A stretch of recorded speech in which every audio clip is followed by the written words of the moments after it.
Davante Adams hinted at him potentially getting traded to the Baltimore Ravens with some cryptic Instagram posts, but now the fan base appears to be turning on him after it was apparently all just a troll job. All that and more coming up next here on Locked On Ravens.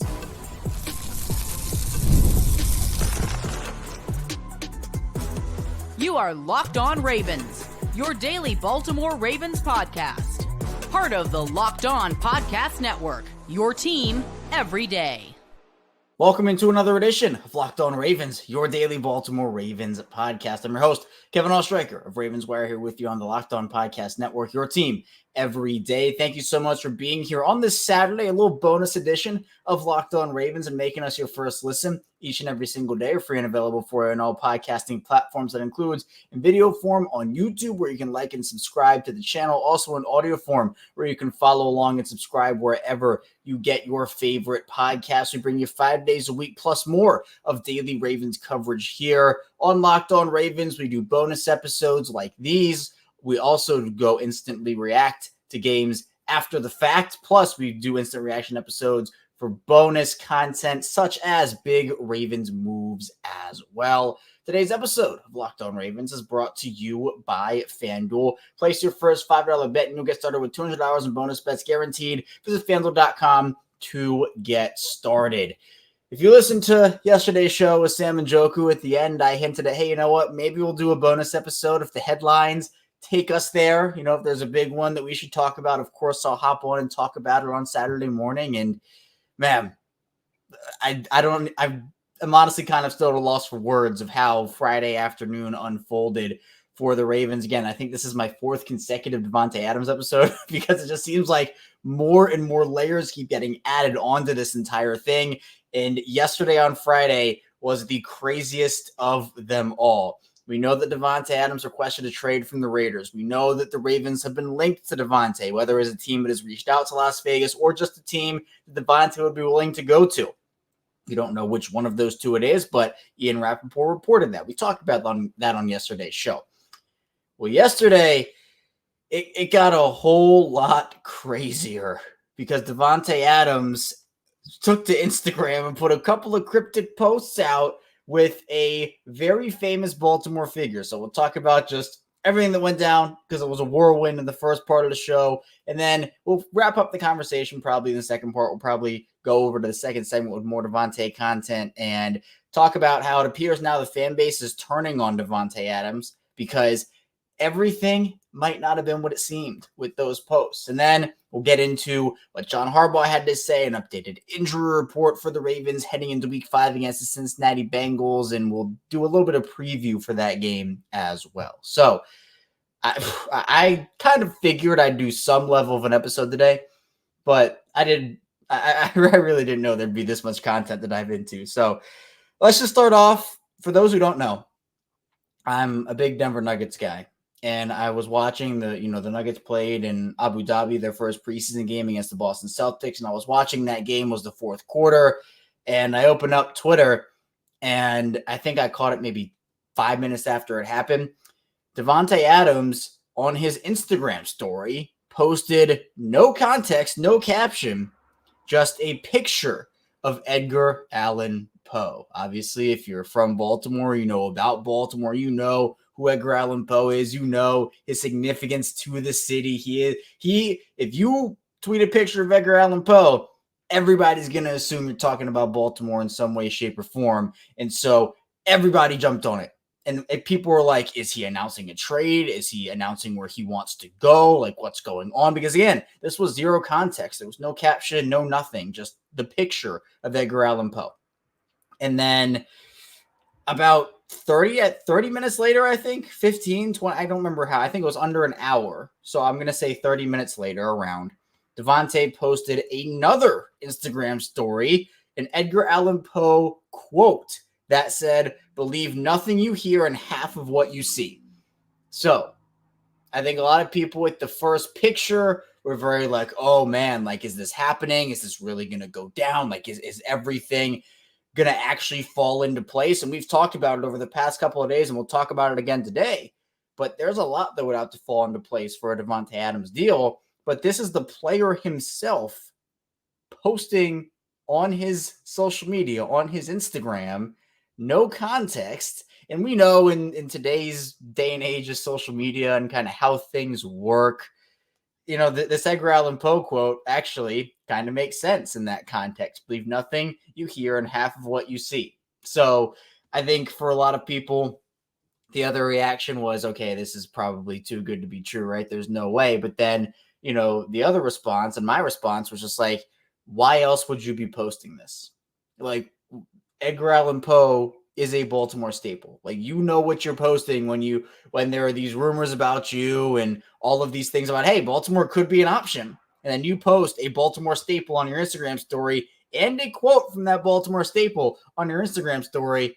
That's obviously going to get everybody riled up. And that, honestly, for what trade conversations have been with cryptic posts for players and, whether it's sending hints to teams, sending hints about contracts, that was one of the more, I don't think egregious is the word I want to use here, but one of the more, I'd say it's one of the crazier ones we've seen, where, I mean, again, did Davante just not know? I'd find it pretty shocking if you didn't know that Edgar Allan Poe had that significance. And we all know how Davante feels about Lamar. We know that, again, as I mentioned earlier, one way or another, the Ravens either have reached out to Las Vegas or it's a place where Davante is like, oh, okay, yeah, I'll go to Baltimore if it doesn't work out for other destinations. And the big rumor and the big reports have been that Davante is trying to make his way to the Jets. He's trying to facilitate something to New York to go play, obviously, with Aaron Rodgers, who he played with in Green Bay. New Orleans is another big possible destination for him. Is he and Derrick Carr played college ball together at Fresno State and obviously ended up playing together in Las Vegas before Derrick Carr went to New Orleans. But as we mentioned on yesterday's show, Ian Rappaport reporting that Baltimore, maybe the Steelers, other teams, I think San Francisco was in that article. I can't remember off the top of my head, but I do know Baltimore was in there. So of course that was going to cause a lot of hype, a lot of, is this the move? And everybody was talking about the fit. Everybody was talking about, he'd fit in as the one and this, that, and the other. And then the twist happened when everybody was talking about it. Everybody was like, what does it mean? What does it mean? The reports started to trickle out about what this whole thing really was. And Josina Anderson was the first person, at least the first person I saw, to have any substantive report on this. And Josina does great work and has done great work for a while. Josina says, quote, I'm told there's nothing going on with the Ravens and Raiders wide receiver Davante Adams at this time, per source. Yesterday, I was also told there was nothing to report on this front. While the trade market is generally fluid, that's the tone right now. And then we also had other reports from a couple of other people. Brian Wacker, who works for the Baltimore Sun and obviously is plugged in with the team, he says the Ravens are not currently pursuing Davante Adams, per source. And then you have others, a couple other people who are plugging with the organization saying that they're hearing that there's nothing going on and nothing doing, nothing's happening on that front. It's not happening. Friend of the show, Cole Jackson, said, who does? Cole has sources, by the way. But it's just all of that for it to be nothing I'd be very curious the first time Davante has media availability, because Davante is injured right now, obviously with his hamstring injury. And I know that because I have him in 80 million fantasy leagues.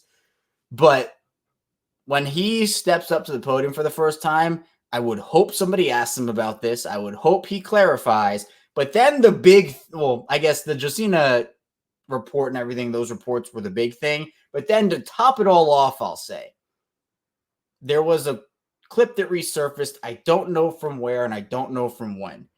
But it was essentially Davante talking about him being a first-team All-Troll.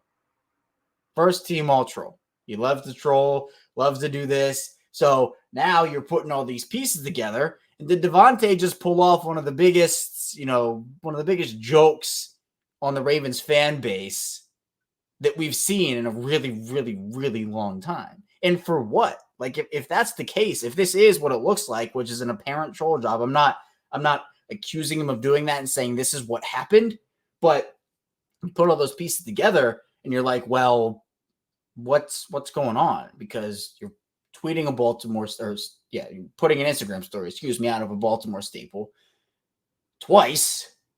And then I don't know if the second story was foreshadowing on Instagram where he's like, oh, I posted the picture of Edgar Allan Poe, but actually don't believe what you hear and only believe half of what you see.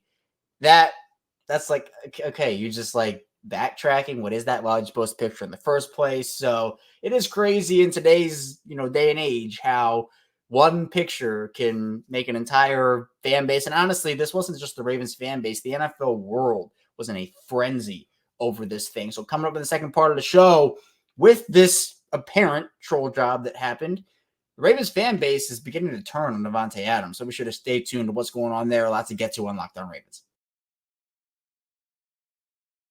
First, the show is brought to you by PrizePicks. PrizePicks is the best place to get real money sports action with over 10 million members and billions of dollars in awarded winnings. PrizePicks has made daily fantasy sports accessible to all. You just pick more or less on at least 2 players for a shot to win up to 100 times your cash. Run your game all season long on PrizePicks. So I love going on PrizePicks, seeing all that they have to offer. They have a wide array of things to choose from. You can now win up to 100 times your money on PrizePicks with as little as 4 correct picks.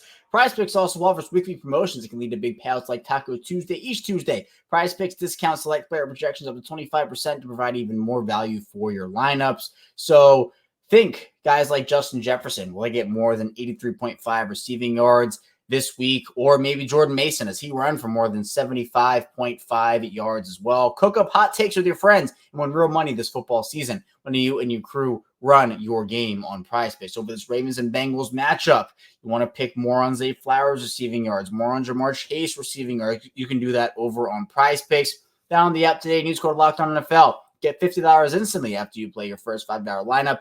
Again, download the app today and use code Locked On NFL to get $50 instantly after you play your first $5 lineup. PrizePicks, run your game. We're back our second segment, Locked On Ravens. Kevin Oestreicher still here with you on this Saturday edition of Locked On Ravens. Bonus episode here today. Appreciate everybody for tuning in, making Locked On Ravens a part of your day and your first listen each and every day. And again, we bring you 5 days a week of daily Ravens coverage. So we bring you the analysis, the news, and the updates that you need on a daily basis. So be sure to subscribe in video form, like the video. Also subscribe and follow along in audio form as well. Tell a friend, tell a family member if they want some daily Ravens coverage. We have them covered here on Locked On Ravens. Now, the Davante Adams situation, again, has just gotten a lot crazier than I had ever really imagined it could or would for the Baltimore Ravens. We've talked about how it's not necessarily super realistic that it could happen. There are certainly ways they can do it. The Ravens can move some money around, and Adams and his deal can be restructured, or the Raiders can help eat some of that money as well. So it's not impossible, but there would be a bunch of hoops they'd have to jump through. And Davante goes, and after I think everybody was, oh, okay, it's not realistic, it's not happening, it's going to be the Jets or the Saints or whoever. Davante posts these 2 Edgar Allan Poe stories on Instagram, and everybody's right back in, for as long as that lasted before Josina's tweet and those other reports started trickling out. For as long as that was, a couple hours or so, everybody was all in on Davante Adams to Baltimore, even nationally. Everybody was saying, oh, that's interesting. Davante in that offense. And look, it'd be incredible. Derrick Henry, Lamar Jackson, Davante Adams is your big 3. Mark Andrews, if you want to throw him in there, if you're, still a believer in him getting his receiving back up after a struggling start to the year. Big 4.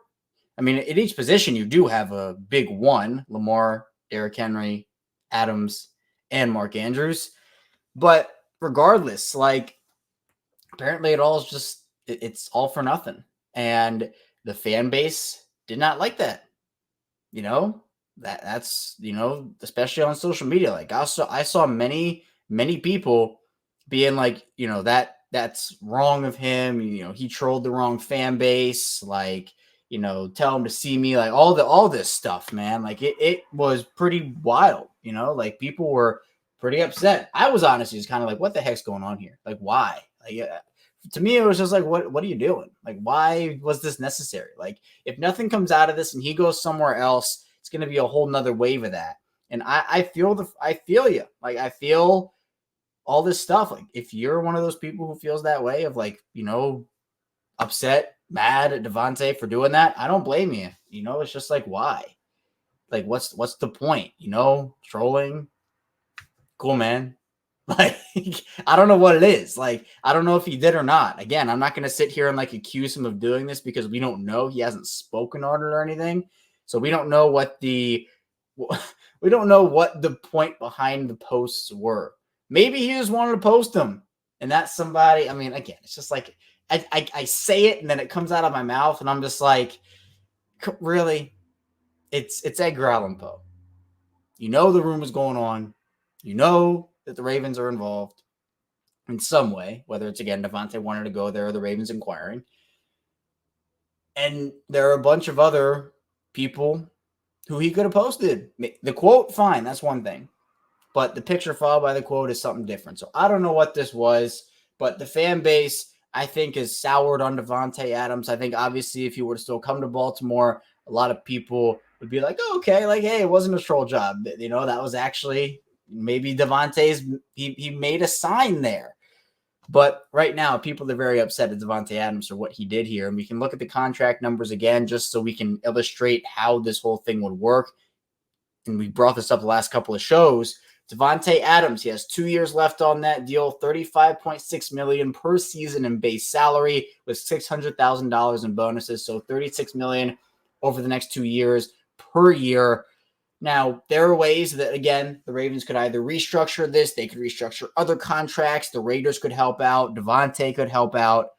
There are a lot of ways that this could happen, but it's not really like the Raven way, I guess. And they don't really bring in these big money wide receivers.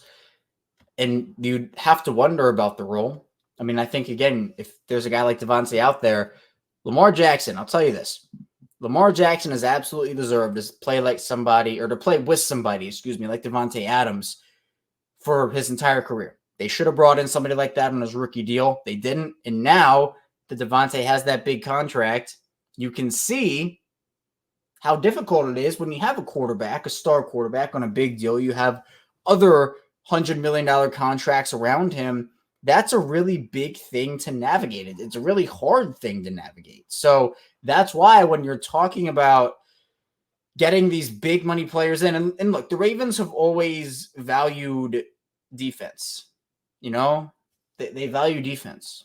They invest almost all their money in their secondary, it feels like. It just feels like every big signing goes to their defense. Now, I'm not saying that's actually the case. Obviously, they signed Ronnie to a $100 million deal. They signed Mark to a huge tight end deal. They have signed guys to big deals. But on the defensive side of the ball, that's where most of their money goes.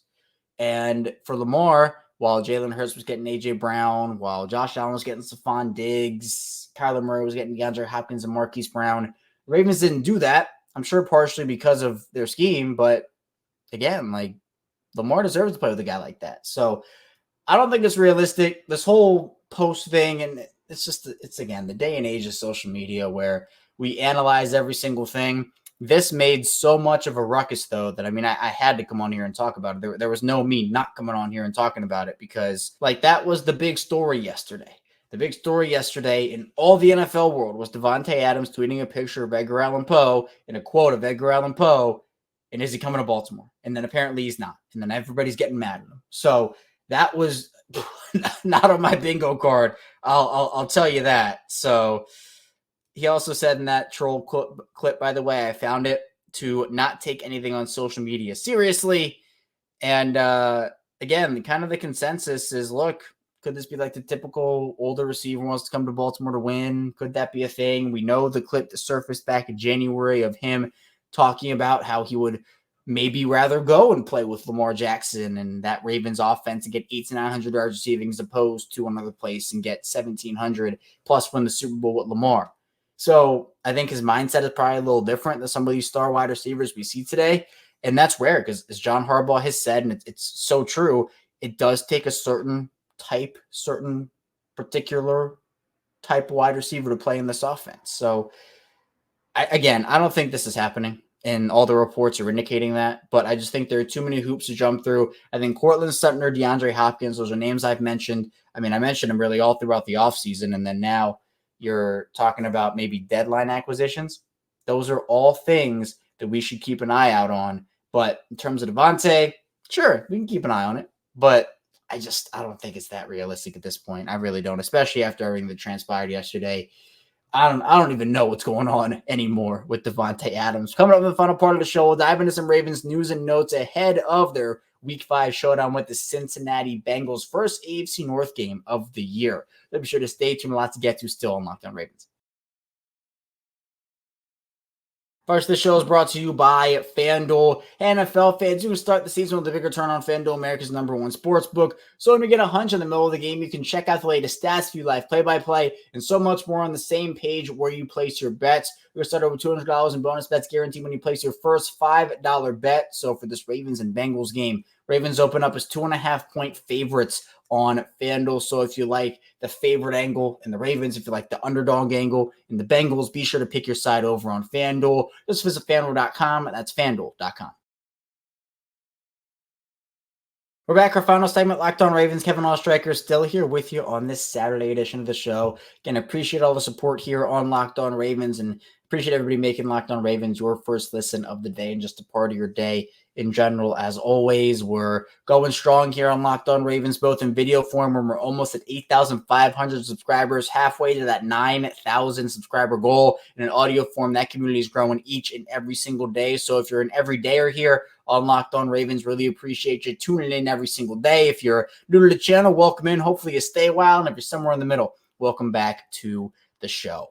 Let's get into some general Ravens news, notes, and quotes. We've talked a lot about Davante Adams, and we'll take a break from that in this final part of the show here. John Harbaugh had a couple of things to say at practice on Friday. Gave an update on Arthur Millette. He ended up being ruled out. Obviously, he was going to practice, but he had a setback when he returned, and Harbaugh said that he should be day-to-day next week, but he had the knee thing. Now it's a hamstring. So he returned to practice on Wednesday, but obviously with that setback is not going to play on Sunday. Also, Nate Wiggins was named the NFLPA Community MVP for the week, and John Harbaugh gushed about Nate Wiggins, saying that he's just a really good dude. And he actually won the award because as part of his Wigs for Warriors initiative, which is awesome, he donated wigs and set up special styling sessions at M&T Bank Stadium for 35 cancer patients and survivors. So just absolutely incredible from Nate Wiggins. The world needs more people like Nate Wiggins in it, and I can't say enough good things about him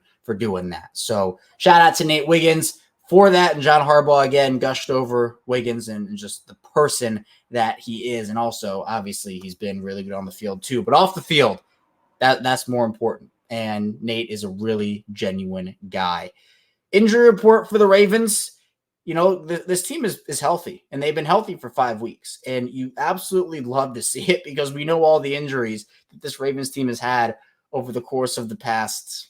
You can go however far back you want to, if we're being honest. So, again, the only player ruled out was Arthur Millette.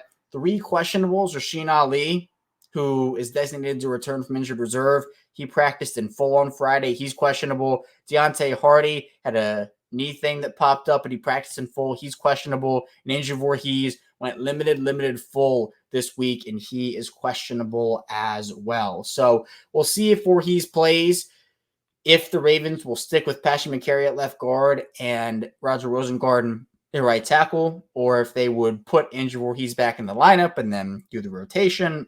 I mean, I think I would stick with McCarry and stick with Rosengarten. I think McCarry has a lot of value as that Super 6 sub guy where you can plug him in and it's a 1-for-1 trade-off. But I think McCarry's playing well, and I'm not going to put him on the bench if he's your best option. Like, again, you play your best 5 guys. So McCarry can still move along the offensive line if there's an injury and they need to put in Voorhees in some way, shape, or form. But I'm not fixing what's not broken. I mean, the offensive line did really well on Sunday night, and I'm not moving on from those guys just because, this guy's back. I mean, I think McCarry earned that spot, and I think Rosengarten obviously has earned his spot as a starting right tackle of this team.